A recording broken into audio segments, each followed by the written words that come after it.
Hello, and welcome to Decorating Pages. I am your host, Kim Wanup. How are you? How's it going?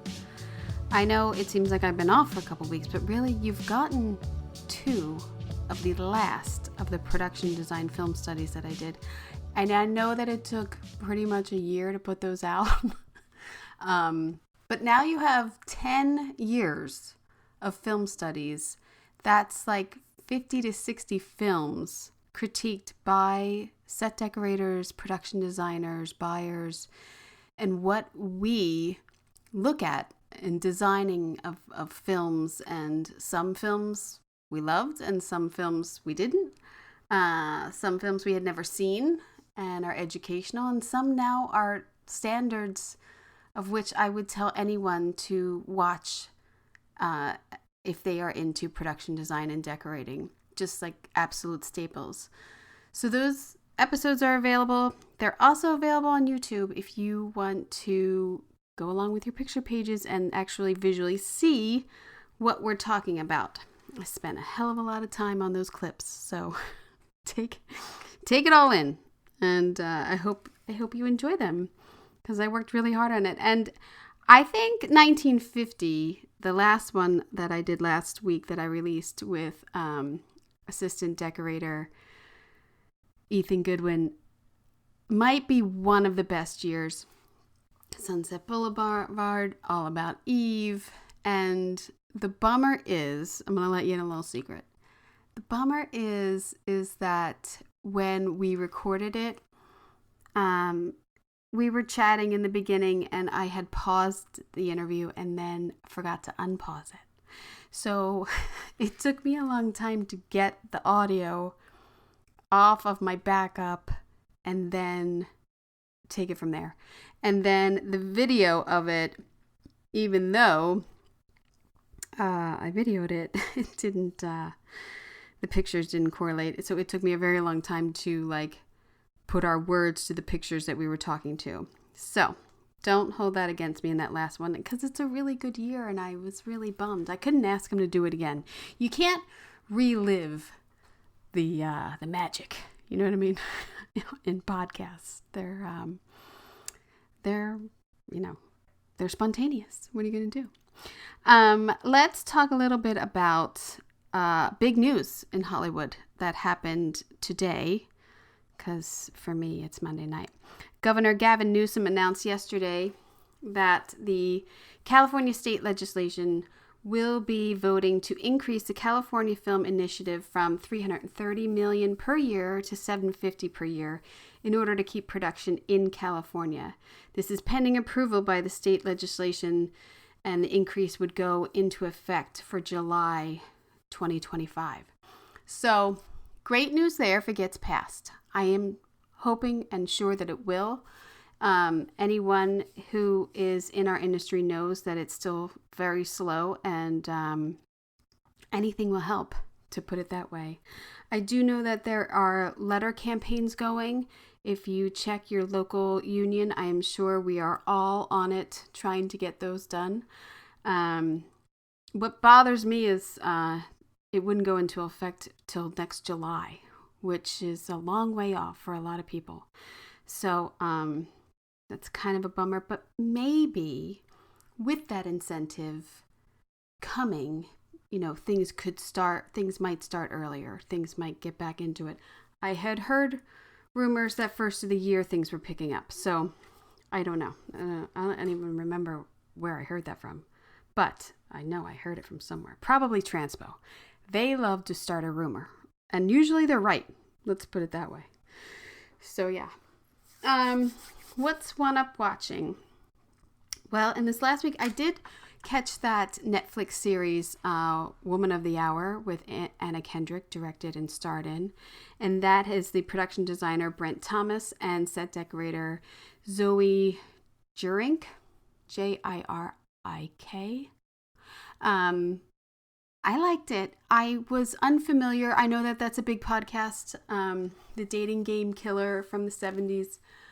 I did not listen to that podcast, but I watched this film and I am blown away by the actions of this monster. Speaking of monsters, and how he wasn't put to death. So it's a crazy, crazy story and very sad, but very well made. I thought it was a good little movie. So check that out. It's a period. So yeah, I really like that. Since it's Halloween, you go for some like old Hollywood, like Frankenstein, Dracula. Well, I don't have my Peacock. I had canceled it because I go back and forth with Peacock. I don't need Peacock all the time. Just like I don't need Paramount all the time, or I don't need Apple all the time. I just get it when I need it. I binge all those shows, and then I like let my subscription go. That's my secret. That's what I do. You should do it too, or do you. But I don't have Peacock, so Universal has all those great like Dracula and all those great old movies. So I found Tubi, which if you haven't checked out Tubi, it's fantastic. It is the new TCM. It's what TCM should be, in my opinion. Tons of old classic films, new films, things I never heard of. I've gone on and on about Tubi before. It's free. Check it out. Dead Ringers. I forgot to put the year. Damn. Betty Davis. It's got to be from the 40s or something. She's a twin. And bad things ensue with her and her twin. I'm going to put it that way. But I think it was one of the first times that Greystone Mansion was used as a location here in Los Angeles.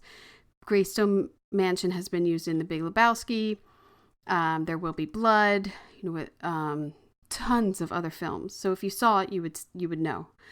Production designer Perry Ferguson, who also did Citizen Kane, is the quoted art director on there. And William Stevens is the set decorator. So I would say that is a good old classic film to catch if you haven't. It's not like super horror, but it's a good suspenseful. It's good. Betty Davis is great. Anything.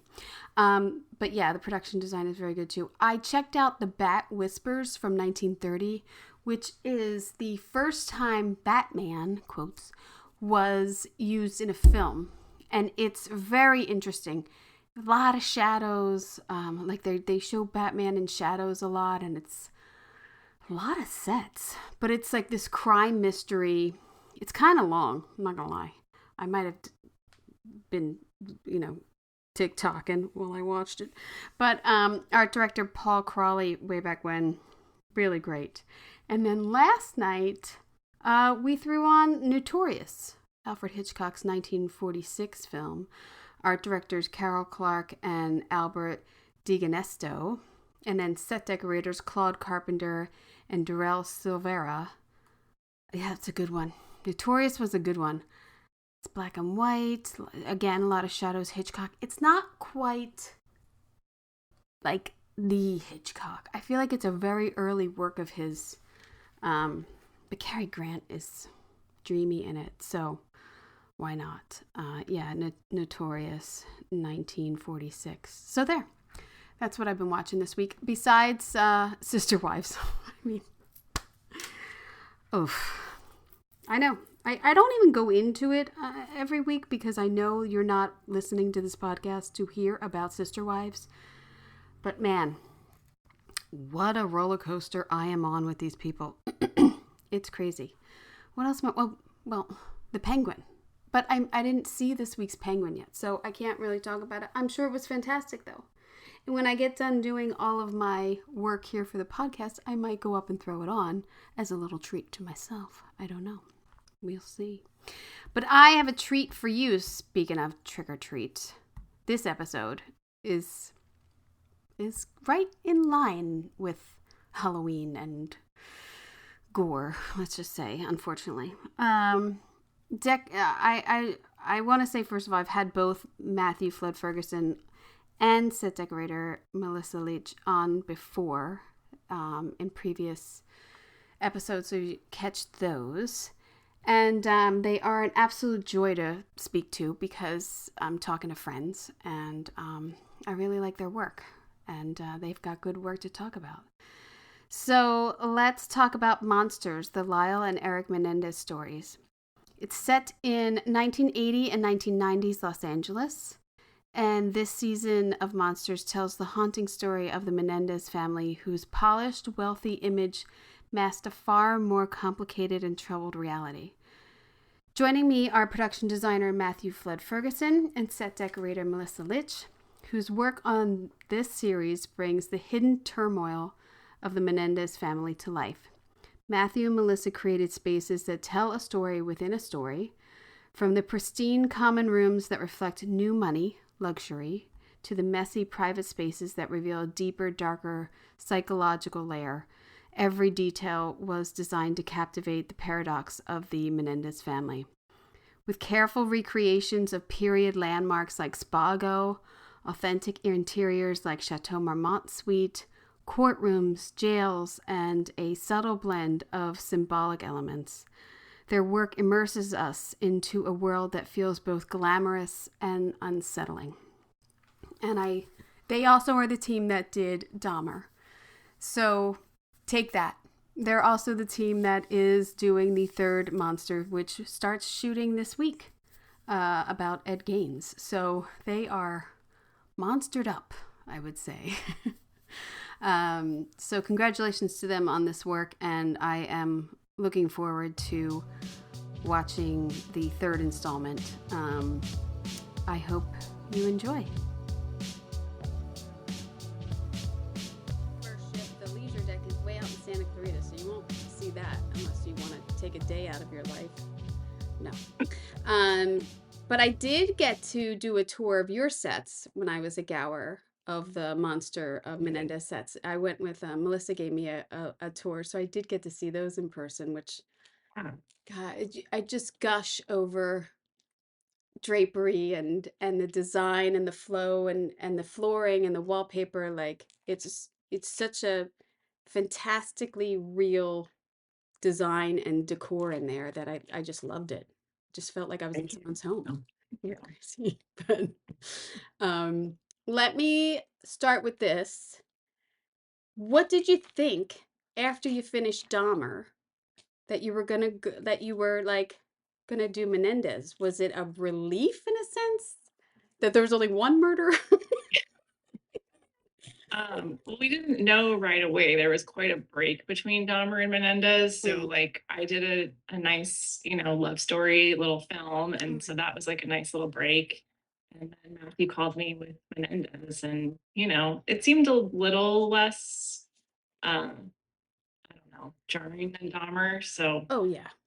yeah, but still, we're still in this horror genre that is hard to be in for years at a time. Yeah. Well, you're in a psychological horror. You know what I mean? Like I I was gonna say to you guys, like, I love your work, but I can't watch Dahmer again. Do you know what I mean? Yeah. Like, it's kind of it's too harsh. Dahmer was really hard. Dahmer was beautiful. I in a sense of like, In an ugly, depressing, yeah, dark way. Yes. yes, Thank you. yes. But it's something I probably won't watch again. Menendez, I could probably watch maybe again, but the I think it was episode 3 or 4, the molestation episode was so hard to watch. I did Yeah. love that oneer that Michael Uppendahl did of like Lyle describing everything. I thought Yeah. was genius. And Yeah. I don't Such a wanna, good.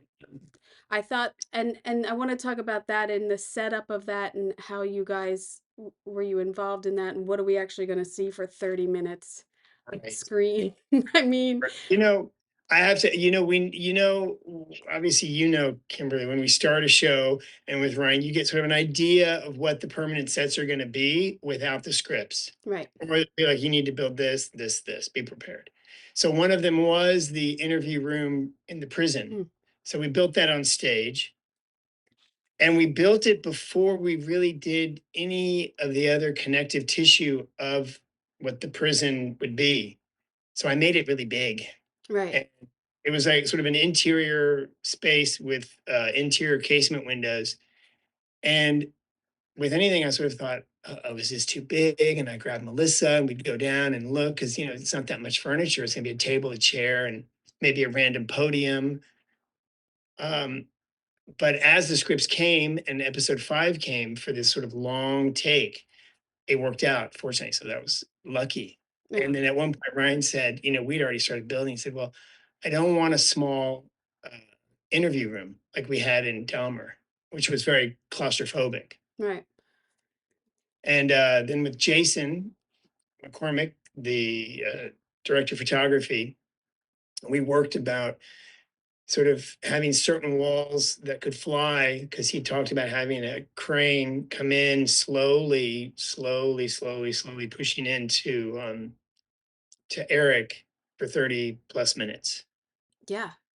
I I don't know if I can't think of anything else like it in a scene where you're stuck, not stuck. I don't want to say stuck, but You're stuck. you're stuck, but it was so genius in a sense of what he's describing. That's all. There's nothing else to look at. There's nothing Right. else to do but picture what he's talking about. And I thought that was so impactful. And I just thought that was great. But enough about He that. did such a good job too. Yeah. He was such a good performance. Yeah. So good. Even Leslie, the Back of her lawyer, head. She did great. in the back of her head, and I think you see her smoking Yeah. at a certain point. You see her hand, but you still feel her. Yeah. I thought they both did such an amazing job. Obviously, it's all on Erik. Yeah. This entire sequence, but she's part of it in a very subtle way. But you feel her presence.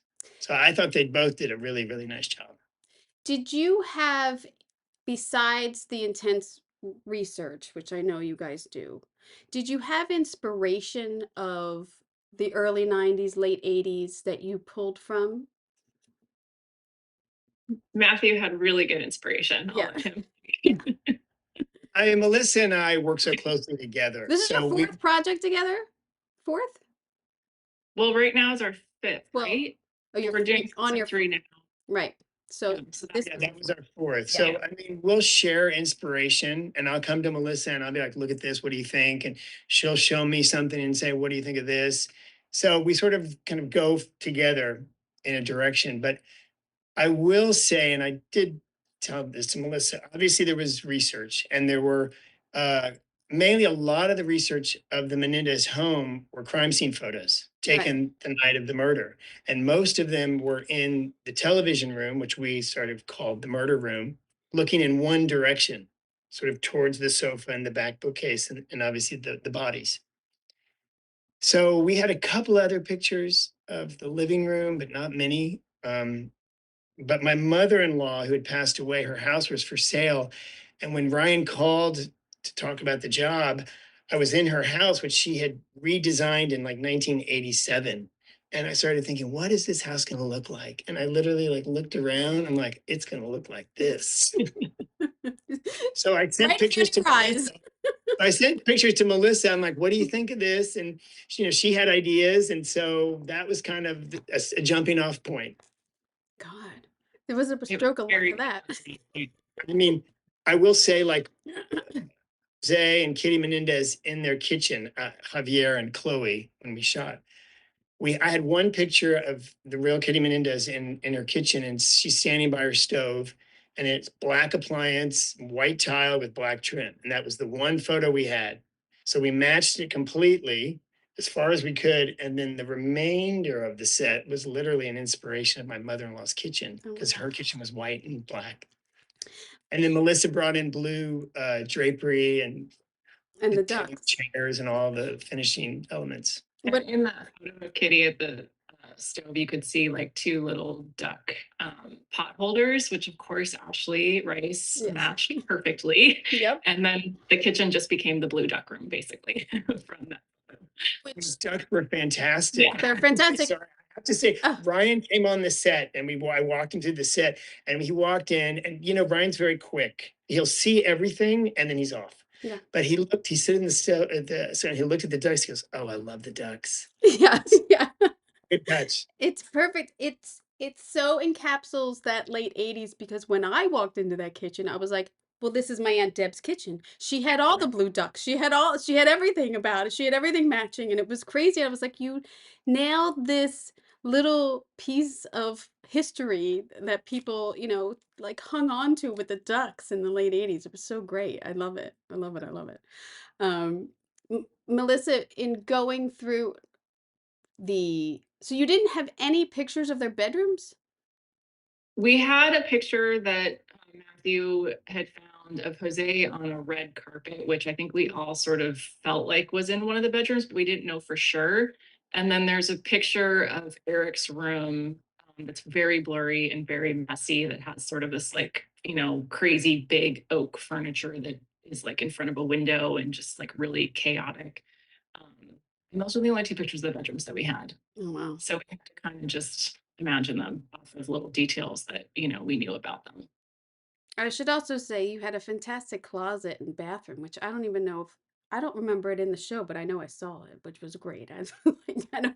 I think There's a quick shot of it when Flora, the cleaning lady, finds the oh, will. right. Cameras on the ground, so you see a bit of it, but no, Melissa and her team did a great Oh, job of putting it out with all this sort of 80s, early 90s clothes and and a bunch of kitties. yeah, There was kitty artwork. Yeah, I mean, Kitty. yes, kitty. So I remember I had this like big cat and I brought it in and I showed it to Matthew and he kind of made a face and I was like, you're telling me that a woman in the 80s who went by Kitty didn't have cats everywhere. She did. Right. I'm pretty sure she did. I'm pretty sure. I'm not as confident. That's the thing. That's the plus that Melissa brings. She has the confidence to bring the picture of the cat. I was like, really? But it was great. Oh God. I'm gonna take a second here, and which usually takes me more than a second to share my screen. Because as many times as I've done this, it's like the first time every time. Okay. All right. Can you see that?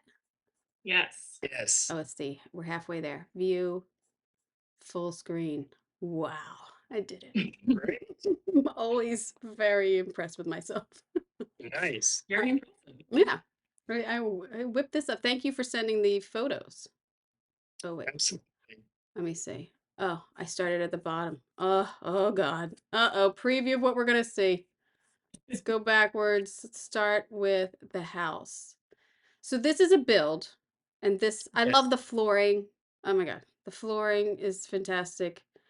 And how? It's great. It's all our graphic designer Camelia Cox and I, we worked on designing this pattern, and then it was CNC'd on a very dense cardboard. What? And then That's yeah, the tile? it's not real tile. What? You know, It felt like real tile. It was incredible. Michael Dago, the lead scenic, he is a magician. He and his team, we worked together in painting it and modeling it. You can't really see, but the perimeter is a bit of kind of a red, Yeah. and then they grouted it, and we then sealed it. That is fantastic. That is such an amazing job and use of material. I'm so impressed. I walked on, I thought Thank that you. was tile. I can't believe it. That's crazy. Oh, I The magic of filmmaking, as you know. I know. And the moldings are fantastic. Those were kind of a deal. I We bet. made those, and they were not cheap. They were very detailed, and they were foam.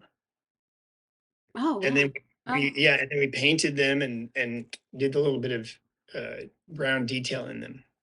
I have to give kudos whenever I see a good staircase up to a second floor because it's hard in TV not for it to go crazy, not for it to go on, and you have like a big wall here on the side. And so I think that brings such realism to it that you were able to like bring down the ceiling and like cut that detail piece over there.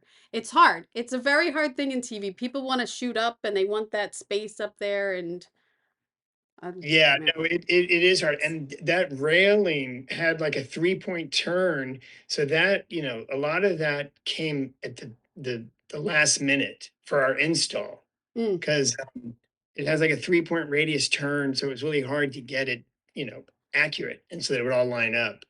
But that landing upstairs, up above, before you go to the second floor, was also a nice space. There were a few scenes that were blocked there yeah, when Lyle kind of confronts Jose, right. his Yeah. dad. Yeah. It's a very intricate scene right there, actually, on those steps. Yes. So here is your murder room. So I did a crime thing once, and those photos are stuck in the head for the rest of my life, which isn't a great thing. um, did you had crime scene photos for research that are public, or did you have access to things? They were all public. They're Yeah, all you can look up and see many photos of this room. Mm, I that's think not there crazy. weren't any others. I feel like there were a couple that most of them were public. Melissa's correct, but I feel like later on we had access to a few that were not public, Mm. which were kind of intense. But most of them were public. That we got a lot of them off the internet. Was the tie on the deer real, or is that a Oh, that is real. I mean, we matched Ashley and Karen and I, my two brides, we matched that room like as faithfully as possible, down to every little detail. I mean, we even got in and like got the books and everything that you could see on the coffee table as accurate as we could. No, And that's then amazing. the area rug, Melissa, I couldn't believe they found almost the exact match. Yeah, it's the exact. I mean, it's pretty much the same rug. The pattern is like slightly different, and Karen was able to find two of them because we obviously needed, resets for the blood, which Yeah. is so hard when you're doing vintage stuff. But Yeah. yeah, Where thank goodness. That was fantastic. That was Yeah. kind of at the 11th hour. Yeah, And it all of a was. sudden they came in and it was like, oh my God, we have two. Yeah. Wow. So it really paid off. Where did you source most of your vintage furniture from? Um, it kind of all over, honestly. We did a bunch of estate sales. We bought a ton from children's charities. Ashley has a Yeah. really good relationship with that guy. So do yes, she does. We do. Poor Wirtz brothers. It's such a sin that it's not around. I could have used it. Is it gone? Yes. Oh man, that's a bummer. It's such Yeah. a resource that's gone. But yeah, children's charities, yeah. Yeah. So, a lot of OfferUp, Facebook Marketplace, just, kind of all over. Yeah. And did you have to have this sofa made? We did. We had to have three of them for resets. And so that was like the first thing, we did because of the strikes. We had like a very strange prep where we came in for a couple weeks and then we were down for a while. So like the couple weeks we started before the strikes, I got the couch in production at Omega. Oh, good for you. Yeah, we had three of them made. Wow. They did a good job. I mean, Omega always pulls through for us. Yeah, the Always. sofa, they did a Always. really nice job. So Melissa and I sort of scaled it out. We take a tape measure, try to figure it out. Obviously the whole space in terms of scaling it out and the size. Kristen Davis and I, one of the set designers, worked sort of in the beginning very closely in trying to calculate the different dimensions from fuzzy black and white photos to paper, so that when we built the set it was proportional and it felt appropriate, but we could still film in it. So Yeah. the same goes with Melissa and I. We were working on the sofa, and we'd sit on a chair in the office back, do you think it's this deep or is it that deep? Yeah. I mean, I took Melissa's lead on that, to be honest. I think I was calling out dimensions that were too big. I think it was trying to make it too deep of a sofa. So again, that worked out. And Melissa and Ashley and Karen, I don't know who found it, but they had the exact television set. Isn't that right? Oh, That- wow. Yeah, we found it at the Sony auction on Royal Spear. Ah. So it was at Sony and we were able to grab it. And that was also like at the last second. We had a TV that didn't really match and none of us were really happy with it. And then, I think it was like 2 weeks before we started shooting. It was like, oh my God, this is the TV. It's like the exact one. It's So, sometimes things work out like that. And then we had already pre-cut because the television is built in or Right. sunken into the left wall. And so we had already pre-cut and built the wall to its different measurement. And then Melissa came, so we found the exact TV and the dimensions were different. So I had to go down to Will Thayer, our construction coordinator, and say, okay, we gotta make it change work. that. Sorry, it's Melissa's Sorry. fault. Sorry, I found Worth it. They're never happy for a change order, but Yeah. we had to do it. Well, it is crazy replicating things like working with some of the same buyers like on impeachment and finding like this exact piece 30 Yeah. years later is Mhm. crazy sometimes. And I think it's just the luck of our I not as much luck, but as we all put it in our minds and it's like, wait, what is that TV? Like you're always looking in the background, you're always looking for, you're always working. Yeah, That's the Totally. other thing for And us. then it sort of, and then it comes together. Yeah. It's amazing. Yeah. Um, when you after the murders and you redo this room, was it real that they had white sofas again? yeah, Really? yeah. There's a photo of, I can't remember which family member, but she was giving an interview in the room and she was sitting on two white sofas. Yeah. So, I think it's Jose's mother, yeah. the grandmother, I believe. That is crazy. It's crazy to me that you would buy this almost the same style of furniture. Of I don't and you I don't even know how you could still be in that room if you're family. Right. It's crazy. Here's the kitchen. Here are the There, You ducks. got your black. there's ducks. There's this Dex, this black and white appliances. I love those chairs. Those chairs are so perfect and were in everyone's the wheel. I had wheels. I had the same. I mean, it's perfect. The I love the built-in. painting and the table as well. Yeah. Um and the wallpaper. The wallpaper's key too. The scale of the wallpaper, the drapes. I mean, it all really It, has come together. Beverly Hills 1987 is the goal here. Yes. But you also, I was reading too, of giving it that new money feel. You know, it's not like this old Beverly Hills, what Right. you're saying. Right. I mean, you know, the thing is, Jose Menendez was a self-made man. Yeah. He came from Cuba and he built up his wealth through his career, obviously. And so Melissa and I talked about, you know, I think the house should look like everything was purchased at sort of the same period, you know, to sort Yeah. of show kind of stylistic trends of the moment rather than showing something like generational wealth where there's a history and a lineage and things are passed down. This was all kind of front and center and kind of not the most comfortable home for the family.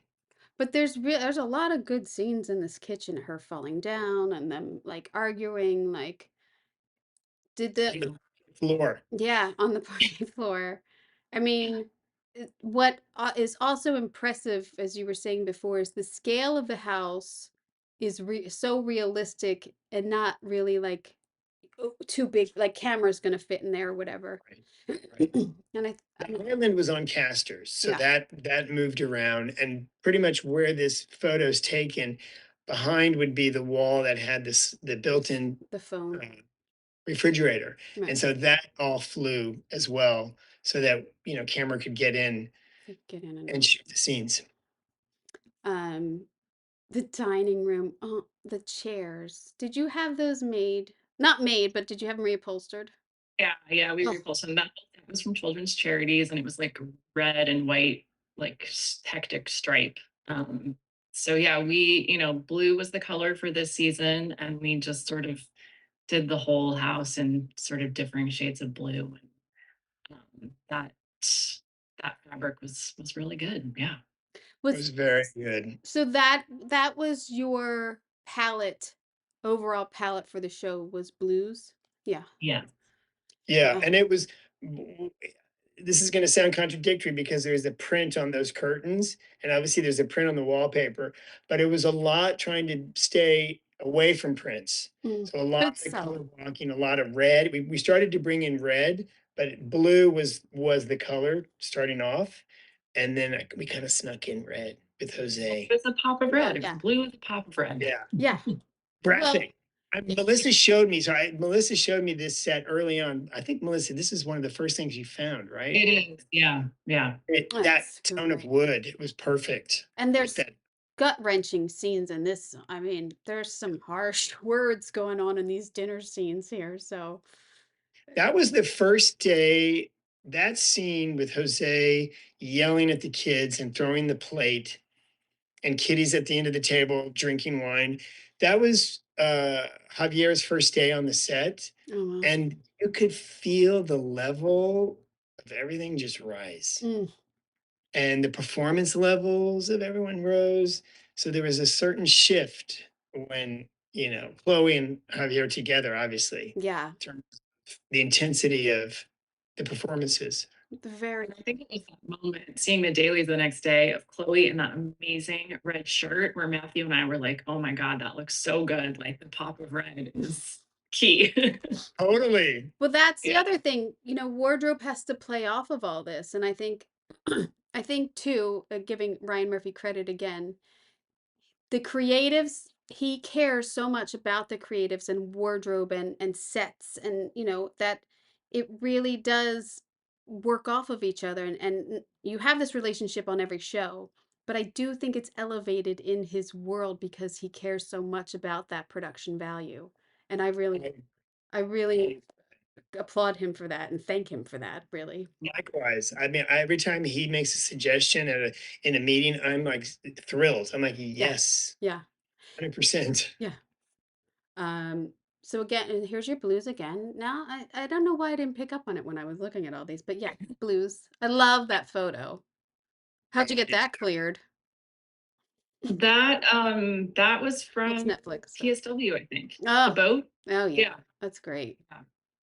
Oh, The mat, the framing, everything about it. That yeah, was like, it's it was perfect. like, this is a hit. Mhm. And the chunky furniture and again with the whitewashed wood and everything. Yeah, it's really it's great when like you find an early piece and it just works, and then you just kind of, it's like the first piece of the puzzle, and that dining set really just kind of set the way for a lot of the rest of the house. Yeah.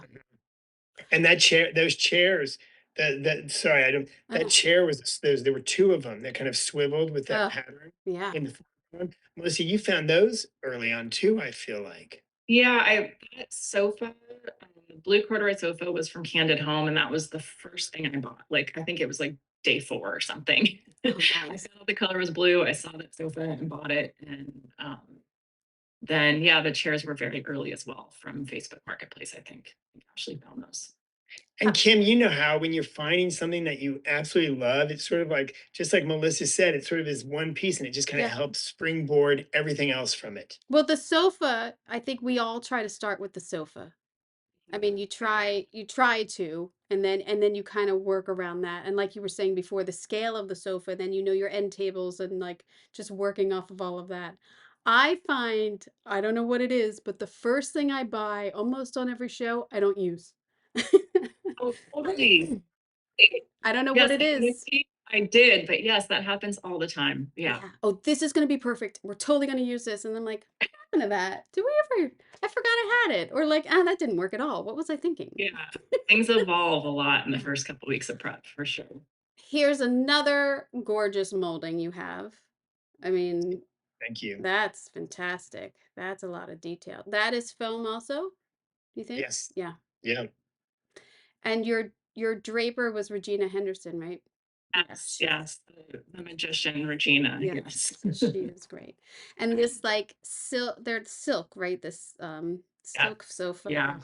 Karen, Regina wasn't able to start right away. The strikes just made our prep very stressful. So Karen went and I think found that at the design center. And it was Ugh. not the cheapest fabric, but it was like we couldn't find anything that was as good as it. So we just had to go with it. It was just the perfect blue silk. Oh, it's The swags and the cascades are so well done. Yes. I remember Melissa and Regina talk to me about like, well, what if we did, swags and cascades? And in my mind, I was like, it's perfect. It's very 80s and somewhat nouveau riche.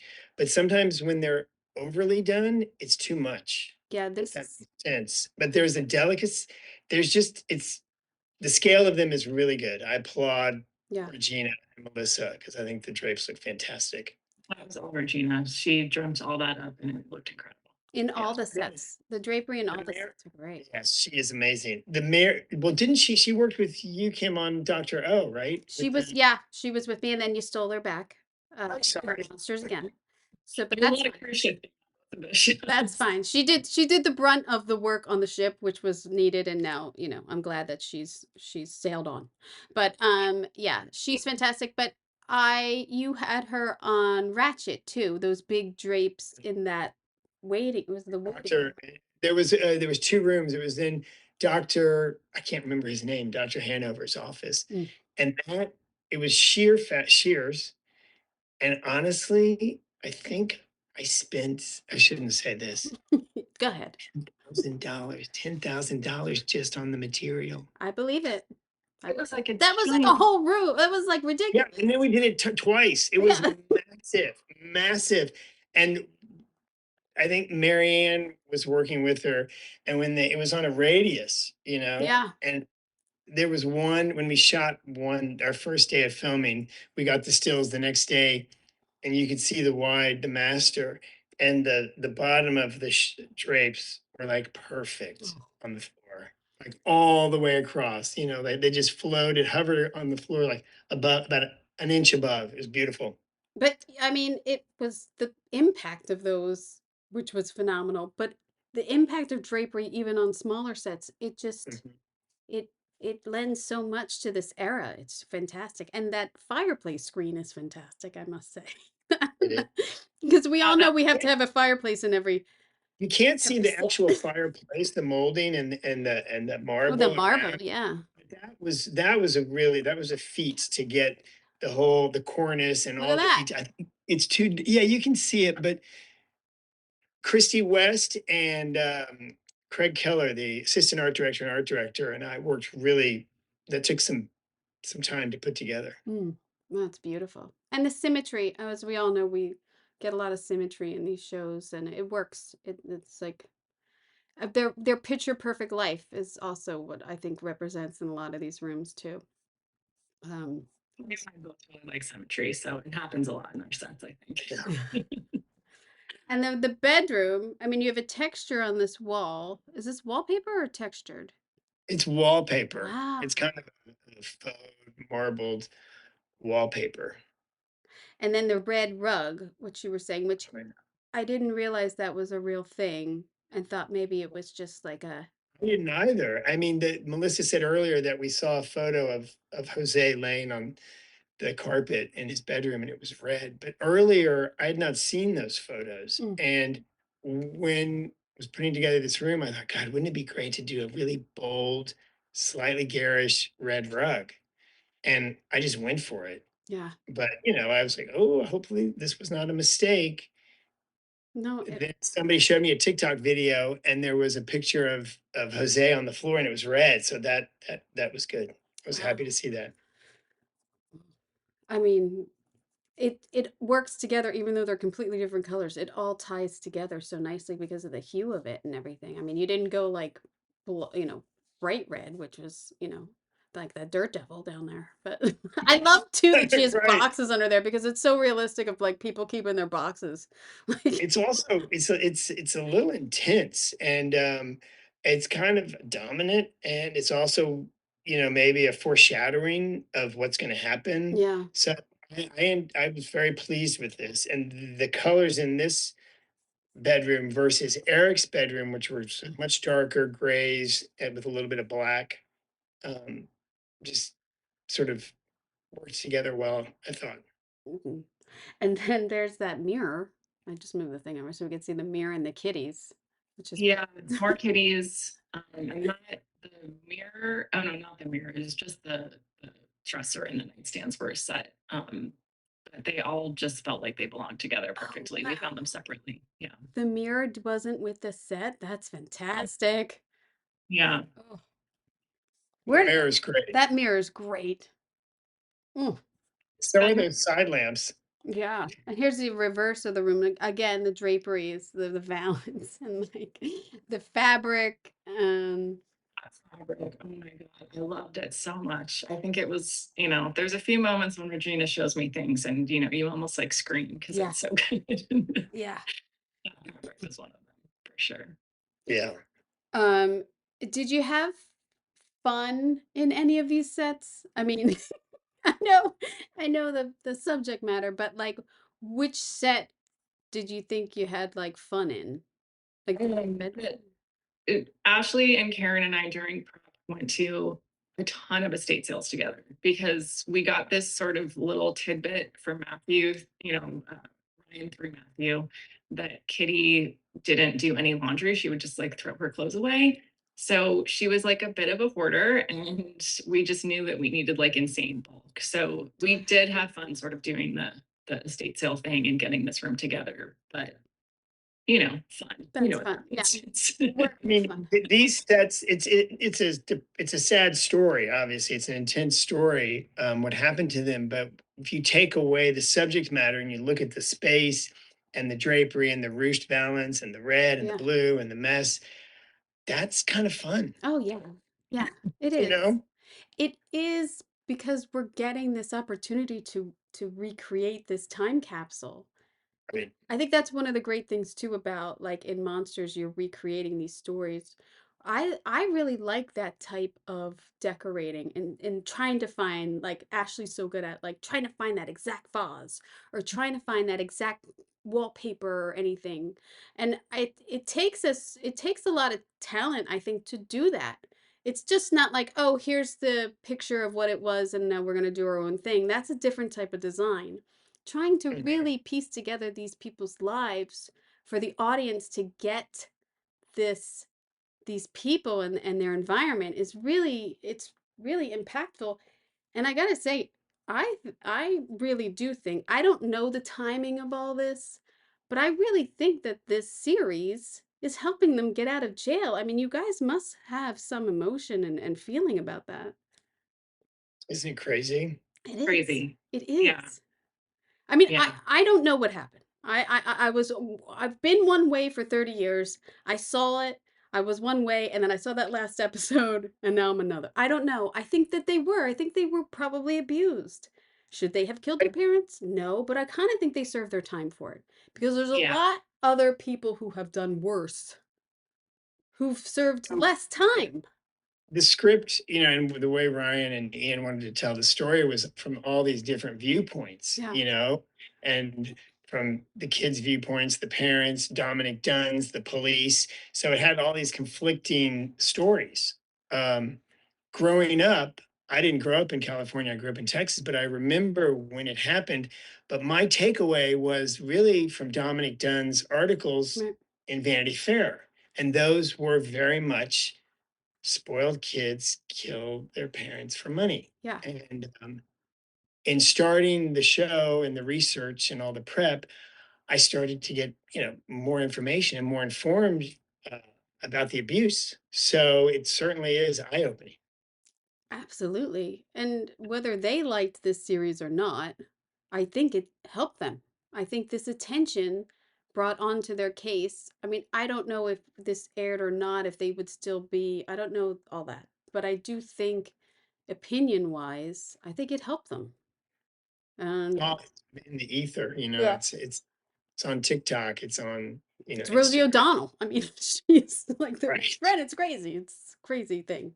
But I just watched that serial killer from the dating game killed like 100 people.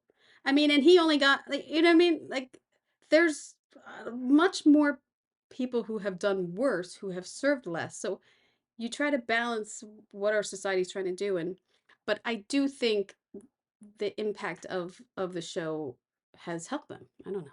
I do. Oh, Yeah. It's crazy. yeah. Let's move on to the doctor's office, which is like leather heaven. Look at this. Look at Yes, that. Look at that table. Dr. Oziel, What if table great with that sort of smoked glass. yeah. And Yeah. keeping this, I don't know if I put the waiting room in here, but like your flow from the waiting room and people, you have to design that so it makes sense if people can or cannot hear and the Right. ins and outs of realistic therapist's office and everything. I mean, it was And also, a therapist office, it's a four-walled set. It's going to be a certain setup. And it's, how do you make, or at least I'm thinking, how do we make it interesting so that we're not up against a wall? right. Obviously, the sofa is where the boys sit mainly, it's against a wall. But behind Dr. Azil did the built-in, and it did the same in the waiting room just to give some a little bit more depth and dimension. Yeah. So as simple as it is, it's kind of challenging because we also knew the windows needed to be on one side of the room based on our exterior location, based on action that was going to come up in future episodes. I don't think it made it in the show. So, Melissa and I talked about what the layout would be, and then I'm trying to think, how can I make these walls more interesting? Well, Yeah, this one was really challenging for some reason. It's like the simplest ones sometimes really, give you a hard time. But I think it was when we found those burgundy chairs. I was like, okay, this is gonna be fine. It's all gonna work out. I don't know if I have. I remember when I you don't have. found them, I was like, get them 100%. Yes. Well, too, I mean, I don't know if you had all the scripts when you started, but at a certain point, you think, well, how many people are going to be in the room? We have to account for that and not make it weird, like that we have to pull in chairs at some point because the parents are in there. So then you have Right. 5 people in the room that you need, the seating for and everything. It's hard. It's hard because you could have just had the sofa or you could have just had the chairs and the doctor's chair, That's true. you gotta it's nice when you get a heads up. Like It is nice when you get a heads up, or you got to sort of somehow plan for the unknown. I don't even know yeah, how you do that, but you just have to anticipate. yeah. You had a couple courtrooms. I mean, the whole Did have a couple of yeah. Speaking of anticipating, when I first got on the show, I spoke with the producer, Erik. I said, so am I going to be building a courtroom? And he said, no, this series is not going to, we're not going to delve much into the courtrooms. So we kind of marched along. And then as the scripts started to come out, I think 6 or 7, I was like, oh, we need a lot of courtrooms. Yeah.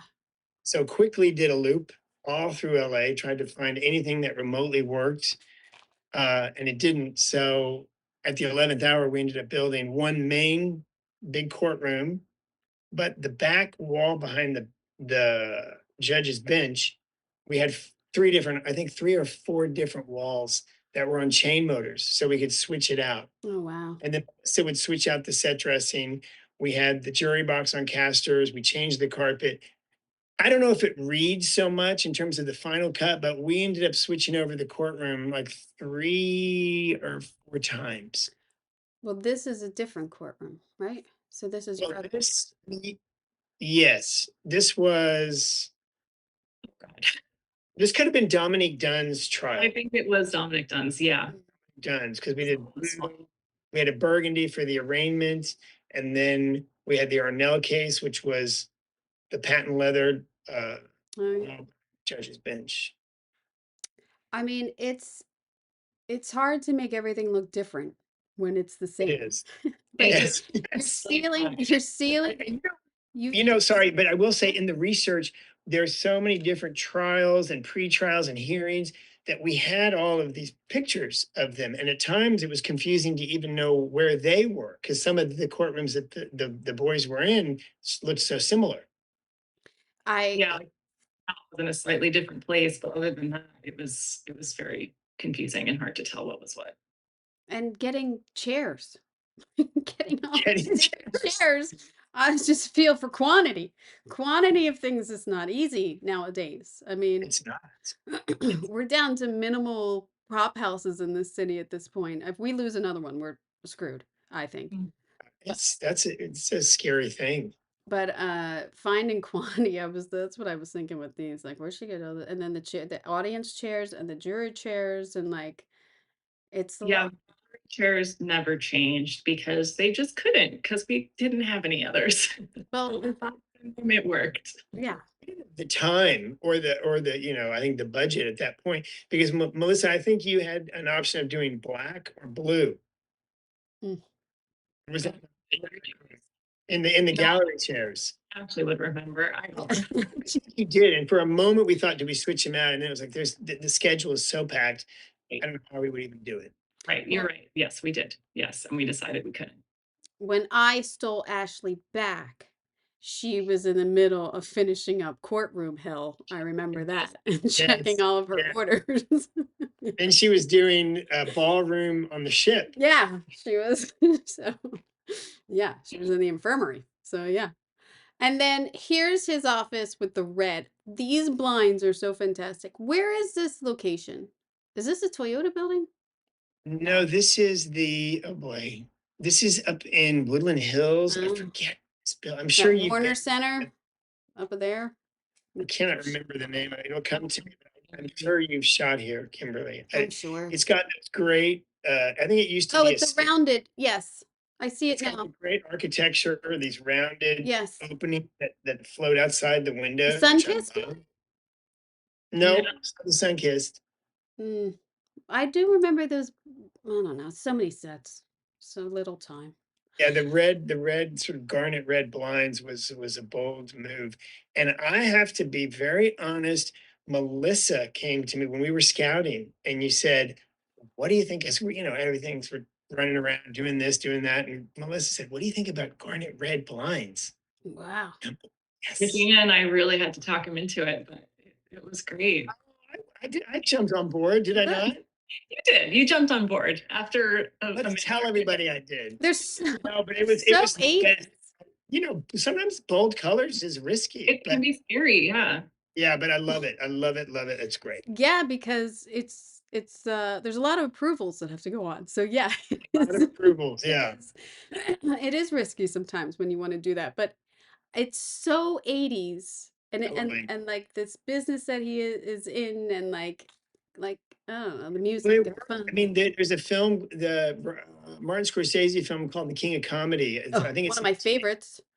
right. And so when Robert De Niro is waiting to see Jerry Lewis in the waiting room, Yes. it's so graphic in 80s. It's much more White than and this.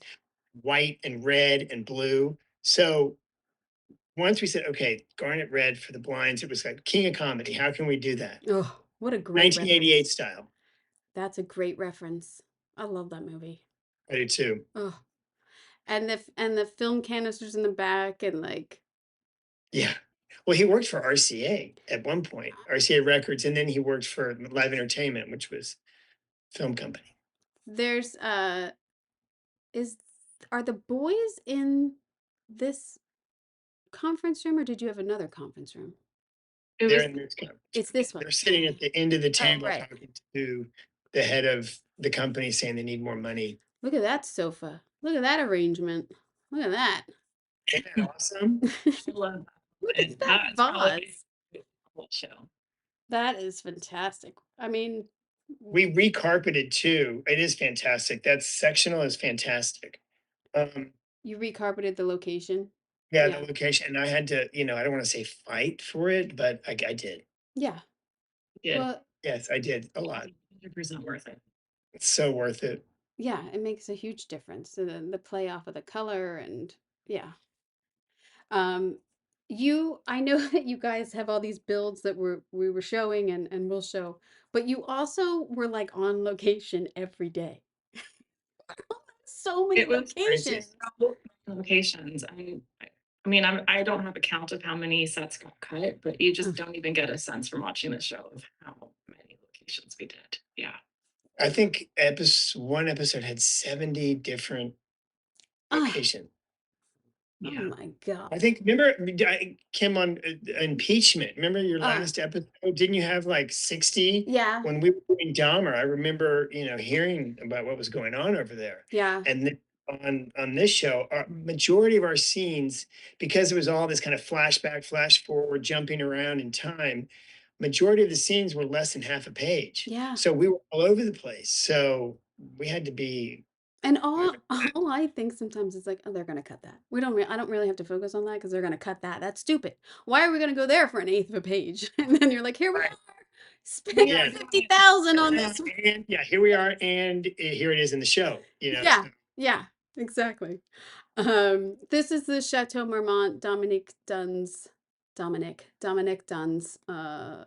Sweet. suite.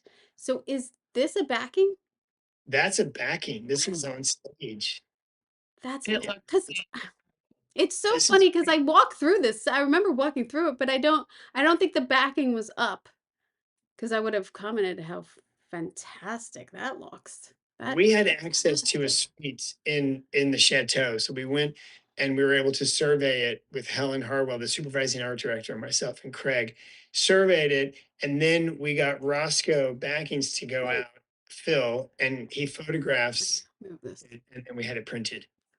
We Either that. modified it. I mean, I got rid of telephone lines and we changed a couple of the houses in the backing, got rid of a few things that didn't seem period. But And then the yeah, sky is perfect. Do you know what I mean? Like you didn't give it the blue. That is LA basically 6 months out of the year. It's foggy all right. morning and then and then it breaks. So that's to me, I was like, oh, this is real because usually backings are blue skies and making things pretty. That's great. Yeah, Oh my God, that's great. Unless it's blown out, but I can't. To me, it's a perfect LA skyline of what it really is here. it's Um, kind of LA today as I look out the window. yeah, exactly. Um, this is a gem. Those all the chairs, the wallpaper, and then the giving the detail of the red lamps. It's Pop perfect. of red. Pop of It red. never let us down. Matthew and I joked a lot that this set was the chair store because we were really challenged with how many people we had to fit in this room. And just with the blocking of how they wanted to do it, we had to get a lot of chairs in this room. But it worked out. Oh yeah, It checked it out. doesn't it doesn't look like a This chair store. At least it's not a lamp store. At least Yeah, you didn't want yeah. Sometimes it's the way, but Paris Barclay directed this episode where Dominic Dunn is having dinner party and he's got 20 plus people over and he's telling stories about the Menendez family. Yeah. And so, like Melissa said, we needed to have ample seating, but it needed to also be look legitimate when there weren't people there. So I think Oh yeah. she did a great job.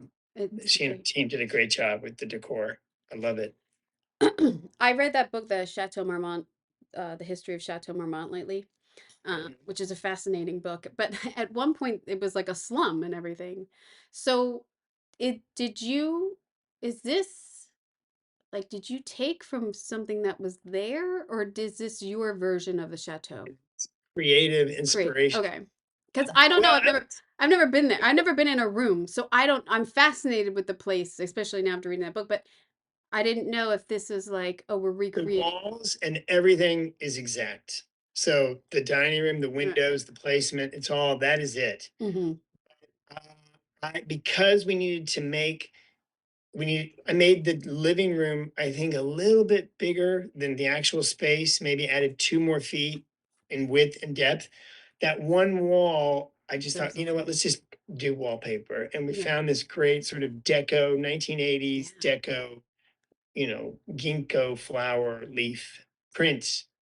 And then instead of relying heavily on the Spanish furniture, which is what it was, Melissa and I talked and we thought, well, why don't we throw in a little deco? Yeah.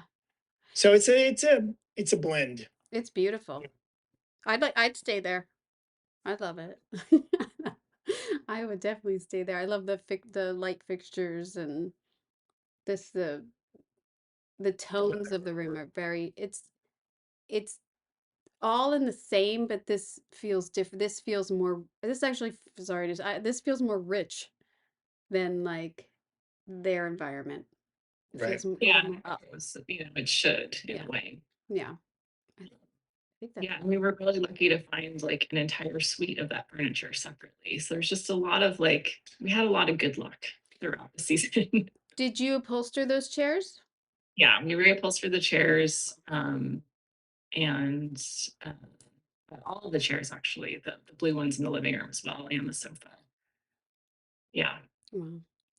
Um, let me get out of this for a second. Where, what jails did you shoot in location wise? We shot a lot of it we built on stage. So there's cells, the outer hallway, the interview room, the hallway out there that we built on stage, but we ended up using pitches out in Santa Clarita. Have you ever been out there? No, but I'm out. I mean, I'm out there a lot, but I haven't been there. It's a working prison, but there's a Oh, decommissioned area that you can film in. So we shot all the additional pieces we needed there, but we would intercut from our stage sets to the location and back. mm, God, you guys were all over the town. We were. That's a lot. Um, what there is, I forgot when we were looking at at the family house. There's not a lot of family photos, which I also know is that a decision from Ryan, or is that a decision that was realistic? It was sort of a decision from Ryan. I mean, we wanted to show a few. I can't remember which director it was, Matthew, that wanted to do a shot of the family photos. It was Carl Franklin.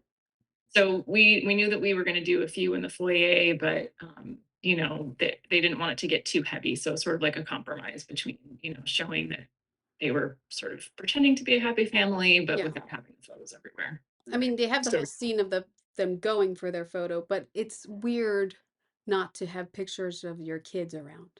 Right. But I So also, it was kind of a decision not to have it, yeah, you know. But then Carl did mention, I don't think it's made it in the cut, in the opening episode when the boys walk in to commit the crime, he wanted them to walk by the side table in the entryway and you would catch a glance of a family photo. Mm. So we kind of quickly set that up, but I don't think it was ever used. I don't remember it. they might have. Other than that, no photos. Yeah. I know that that's kind of a Ryan thing, but I also thought maybe it was realistic of like as maybe showing what bad parents they were. If you're trying to sell that they're bad parents, not Right. having any I think we kind of, it was all of those elements, but yes. Can I ask about Spago? How was Spago? How was that? So you went to the location and you rebuilt it in the location? Is that what you did? That's crazy. So we found we didn't find it exists, that where Spago used to be in the 80s was on Sunset Boulevard, right above Tower Records, Oh, right at Bend, yeah. you know, on the Sunset Strip. And now it's I think a commercial production house in the back and a barber shop in the front. Mm. So they were willing to rent it out. We cleared it out, painted it, built a big bar and a backing wall with a lattice window. And then Melissa brought in, she found the great wire chairs and the mauve cushions, and we recreated it in the space. I wish we had photos of it. We I know, don't. that's what you're saying. But that was great. How Yeah, it was good. did they keep it? No. Didn't they keep the bar you guys built? Oh, I think maybe they did. I think they did because they kept the bar stools that we got. I think they kept the Right. bar. Yeah, I mean, it was just one of those ones where you're like, it was very successful. It all worked. Well, Harris walked in and everyone applauded. And I think it was great for the actors and for the scene to sort of be back in Spago in like 1990 or whatever the year was, well, yeah. and in the actual space. So I felt really committed to getting that, to be able to shoot it there, Oh, that was which fantastic. was a challenge. So that That's was really good luck that they were good. Yes. willing to let the location be used. That doesn't always happen. How long was your prep? 8 weeks? Well, you had the strike in between. Yeah, so it ended up being, I think, around 12 weeks because we had 2 weeks and then we had to go down for the strikes. And then I believe I came back for 10. No, it's never enough. This is going to sound terrible. I mean, the strike was terrible for so many people. And, but because of the strike, like Melissa said, it elongated our prep a Oh, little yeah. bit. Yeah. So it helped us. I mean, I don't want to say a strike helped us, but because of what was happening, it drug out our strike. Because we never stopped working, Matthew. Because we never stopped working. We never Exactly. stopped working. So it didn't matter how long that strike was going to go. You're still kind of looking for things. But did they shut off your P cards? Could you buy anything? No. They shut off my P card. Yeah. That's a bummer. Yeah. Because you saw so many things that you were like, I could be getting all this now. Exactly. I do still think we're all very lucky in getting to be this creative and getting to, work on projects in LA and with creative people. It's really nice. Yeah, it's very nice. Yeah. And it's nice to see something as stressful as it could be, see something from the inception to completion. Yeah. Yeah. That's kind of a rewarding thing. It is. I'm amazed every time that we pull it off, honestly. Like I feel like I'm gonna fail almost every single set. And then when it gets done in time, I'm just like, Okay, now on to the next one. Yeah. Oh, I have It's 3 still- seconds to sigh here, and then I gotta work on the next one.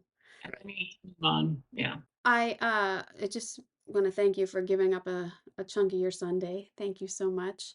Yeah. And thanks for giving such great sets. I mean, every project you guys have worked on together is fantastic, but I can't wait to see the next one. It's good. I know you guys are just a great team, so thank you so much. I really enjoy your work. Thank you. I enjoy yours. I appreciate this. And I like that I get to come and see your sets. I like that I Yeah. can sneak over and see your I want to go on the boat. Yeah, I know. come over. It's We'll text you this week. Yeah. Yeah. We're you won't get seasick. That's a plus. But, yeah, I would love that. I really appreciate their work. I really appreciate their teamwork. You can see that they work well together, how they talk, or you can hear it. And they're fun people, and they're so sweet and so nice, and they're doing all this blood and gore, and it's kind of weird. Like, if you could see them, or I don't know, it's just funny because they're such nice, sweet people, and they're doing all this bloody gore stuff. But they do it well, I must say. So congrats to them. Wonderful series, and as I said, I'm looking forward to the 3rd installment that they started shooting this week. Let's see, next week, let's just mosey on to the calendar over here. Next week we could have Dr. Odyssey. We can't seem to get it together to do our episode, so I'm not sure if that's going to happen. But I know that I do have production designer from Saturday Night, Jess Gonsher, and I know that one's a good one.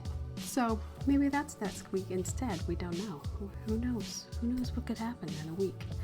Again, check out the YouTube page if you want to follow along with the sets that we talk about, and TikTok and Instagram, and sign up for the newsletter of who's on the episode weekly. You can do all that on the Decorating Pages podcast website. There you go. Plugged myself. I think that's it. I hope you got an earful. I'm Kim Wanup for Decorating Pages.